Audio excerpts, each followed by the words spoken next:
BJP నేత ఏలేటి మహేశ్వర్ రెడ్డి మాట్లాడుతున్నారు. ఇప్పుడు లైవ్ చూద్దాం. ఒకటి అన్న సంగతి మరొకసారి స్పష్టం చేస్తూ ఉన్నది. వీళ్ళిద్దరిది కూడా డూప్ ఫైటింగ్, ఒకటి తిట్టినట్టు చేస్తే మరొక రేట్సినట్టు చేయాలనే ఆలోచనతో ముందుకు సాగుతున్నట్టుగా అనిపిస్తున్నది. కొండందో వేలుకను పట్టినట్టు ఏదో చిన్న కేసులతోటి పెద్ద అంశాలను పక్కదో పట్టించేటువంటి ప్రయత్నం జరుగుతున్నట్టుగా అనిపిస్తున్నది. మరి నిన్న ప్రభుత్వ హయాంలో జరిగిన అక్రమాలు ఆయన కుటుంబం 1000 సంవత్సరాలు జైల్లో పెట్టినా కూడా చాలదని చెప్పేసి చెప్పినటువంటి ముఖ్యమంత్రి గారు మరి 1000 సంవత్సరాలు జైలు శిక్ష చేసేంత తప్పులు ఏమేమి ఉన్నాయో, మరి ఇప్పటివరకు ఎన్ని కేసులు పెట్టారో, ఇప్పటివరకు వారి మీద ఎన్ని ఇన్వెస్టిగేషన్స్ నడుస్తూ ఉన్నాయో, ఎన్ని ఎఫ్ఐఆర్లు ఫైల్ చేశారో కూడా ఇప్పటివరకు స్పష్టత లేదు. కేవలం సంవత్సరం గడిచినా ఒకసారి జైల్లో పెడతాని, ఒకసారి 1000 సంవత్సరాలు జైలు శిక్ష పడుతుందని మాట్లాడుతున్నటువంటి రేవంత్ రెడ్డి గారు మరి ఏ ఒక్క అంశంలో కూడా ఇప్పటివరకు ఒక సిట్టింగ్ జడ్జితో కానీ సిబిఐ కానీ ఎంక్వైరీస్ ఇవ్వకపోవడం, వారి మీద కేసులు పెట్టకపోవడం వెనుక ఆంతర్యం ఏమున్నది, మరి టీఆర్ఎస్ కాంగ్రెస్ ఒకటే అని మరొకసారి మీరు రుజువు చేసేటువంటి ప్రయత్నం జరుగుతున్నది అనేది చాలా స్పష్టమవుతున్నది. ఇదంతా ఒక మ్యాచ్ ఫిక్సింగ్ లాగానే కనపడతా ఉన్నది. విద్యుత్ ఒప్పందాల మీద justice Madan Lokur commission report cabinet ఆమోదించిందని మీడియాలో చదివిన, కానీ మరి ఈ అంశం అయినా కేసీఆర్ మీద చర్యలు ఉంటాయా, మరి ఈ అంశమైనా కూడా బహిర్గతం చేసి ఆయన మీద ఏమన్నా కేసులు పెడతారా, ఇప్పటివరకు మరి స్పష్టత లేదు. మరి లేకుంటే వీరి ఫైటింగ్ కేవలం ఒక డూప్ ఫైటింగ్ అనే కనబడతా ఉన్నది. అదే మాదిరిగా మీకు తెలుసు, గత సంవత్సరం అంతా కూడా ఎన్నో ఈ ప్రభుత్వం మీద, ప్రభుత్వ శాఖల మీద జరిగిన అవినీతుల మీద, ఎన్నో అంశాల మీద నేను మాట్లాడడం మీకు తెలుసు. మరి ఏ ఒక్క అంశం మీద కూడా ఇప్పటివరకు రాష్ట్ర ప్రభుత్వం చర్యలు తీసుకోలే, రాష్ట్ర ప్రభుత్వం దాని మీద ఎంక్వైరీ చేయలే, రాష్ట్ర ప్రభుత్వం స్పందించలేదు. కనీసం ముఖ్యమంత్రి గారు కూడా ఇప్పటివరకు దాని మీద స్పందించకపోవడం, మరి దాని వెనుక వారు చేసినటువంటి అవినీతిని ఒప్పుకున్నట్టుగానే భావిస్తున్నాం. నేను హెట్రో డ్రగ్స్ ఫార్మా మీద గతంలో చాలా స్పష్టంగా చెప్పిన, గత సంవత్సరం ఈ అంశం మీద నేను జీవోలు కూడా, మీరు గోప్యంగా దాచినటువంటి జీవోలు కూడా బయటకు తీసుకొచ్చి నేను మీడియా పరంగా చూపించిన. పిసిసి అధ్యక్షుడు ఉన్నప్పుడు రేవంత్ రెడ్డి గారు దాని మీద ఎన్నో ఎజిటేషన్ చేసి 1000 కోట్ల ఆస్తిని దారాదత్తం చేసినని చెప్పినటువంటి రేవంత్ రెడ్డి గారు, వారు ముఖ్యమంత్రి అయిన వెంటనే ఒక జీవో తీసుకొచ్చి ఆ భూమి ప్రభుత్వపరం చేస్తున్నట్టుగా బోర్డు కూడా పెట్టారు. దాని తర్వాత నెల రోజుల లోపల ఇంకొక జీవో తీసుకొచ్చి మరి అదే కంపెనీకి దారాదత్తం చేశారంటే దాని వెనుక ఉన్నటువంటి మతలబ్ ఏంది, దాని మీద ఎందుకు ఎంక్వైరీ చేయడం లేదు, భారీగా చేతులు మారినట్టుగా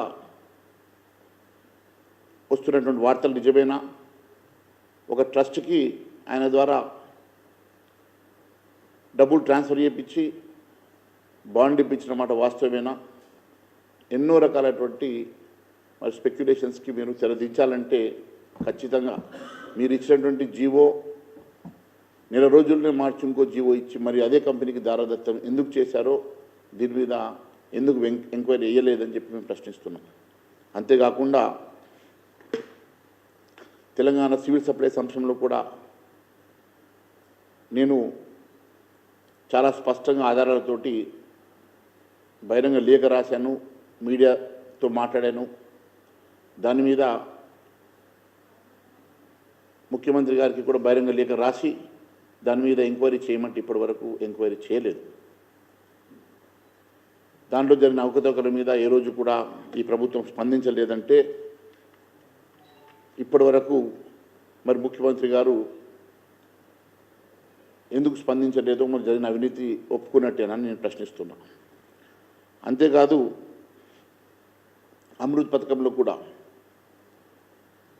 జరిగినటువంటి అవకతవకలు గ్లోబల్ టెండర్లు కాదని చెప్పి లోకల్ టెండర్లకు ఇచ్చి మ్యానిపులేట్ చేసి మీరు అనుకున్నటువంటి ఆస్థాన గుత్తదారులకు ఇచ్చిన అంశాన్ని కూడా నేను అసెంబ్లీలో మాట్లాడాను, మీడియా పరంగా మాట్లాడాను. ఇప్పటివరకు దాని మీద ఎలాంటి ఎంక్వైరీ కూడా చేయనటువంటి రాష్ట్ర ప్రభుత్వం దాని వెనుక మతలబ్ ఏందో మరి తెలియజేయాల్సిన అవసరం ఉన్నదని తెలియజేస్తూ ఉన్నాను. అంతేకాకుండా రెవెన్యూ మంత్రి శ్రీనివాస్ రెడ్డి గారి కంపెనీ అంశంలో కూడా ఆయన ఇచ్చినటువంటి ఫేక్ బ్యాంక్ గ్యారంటీ అంశం అయితేనేమి, ఆయన ఒక మంత్రిగా ఉండి ఆయన కంపెనీకి ఈ రాష్ట్ర ప్రభుత్వంలోనే 1350 కోట్ల కాంట్రాక్ట్ తీసుకోవడం అంటే ఇది అధికార దుర్వినియోగం కాదా? అంతేకాకుండా ఇది ప్రభుత్వంలో ఉండి అధికారంలో ఒక మంత్రిగా ఉన్నటువంటి వ్యక్తి కంపెనీకి 1350 కోట్ల కాంట్రాక్ట్ని ఇవ్వడం అంటే ఇది రాజ్యాంగ విరుద్ధంతో పాటు ప్రాఫిట్ ఆఫ్ ఇంట్రెస్ట్తో పాటు అధికార దుర్వినియోగంతో పాటు ఈ రాష్ట్ర ప్రభుత్వం ఏ రకంగా పనిచేస్తూ ఉన్నదో దాన్ని బట్టి తేట తెల్లమవుతుంది, స్పష్టమవుతుంది.